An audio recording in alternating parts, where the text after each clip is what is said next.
বিসমিল্লাহির রহমানির রহিম। সর্বপ্রথমে আল্লাহর সর্বশক্তিমান, তো ধন্যবাদ জানাই ও কৃতজ্ঞতা জানাই রাজ টিভিকে। আজকে উৎসবমুখর পরিবেশে আমাদের সদর উপজেলা নির্বাচনটা হতে যাচ্ছে। দুদিন আবহাওয়া খারাপ যাওয়ার পর আল্লাহর রহমতে আজকের আমাদের সুন্দর আবহাওয়া, এই পরিবেশে উৎসবমুখর পরিবেশে আমাদের নির্বাচনটা হচ্ছে।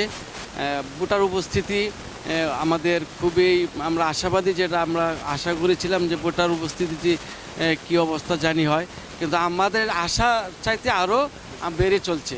তা আমরা মনে করব 4টা পর্যন্ত, যখন বিকাল আসবে, হয়তো এখন আমাদের মা বোনেরা আসছে ভোট দিচ্ছে, হয়তো লাঞ্চের পর থেকে আমরা পুরুষের ভোটার উপস্থিতিতে আমরা বেশি দেখতে পাবো। তা আমরা আশা করতেছি যে আমরা 60% মতো আমাদের ভোট কাস্ট হবে আমাদের এই খরিচা কেন্দ্রে। তো আমরা দেখতে পাচ্ছি যে ভোটাররা আসছে, সেই ভোটাররা আপনার ওই আমাদের যে দোয়াত কলবের প্রার্থী আছেন আলহাজ আবু সাইদ সাহেব, উনি আমাদের চরের প্রার্থী, উনি একক প্রার্থী।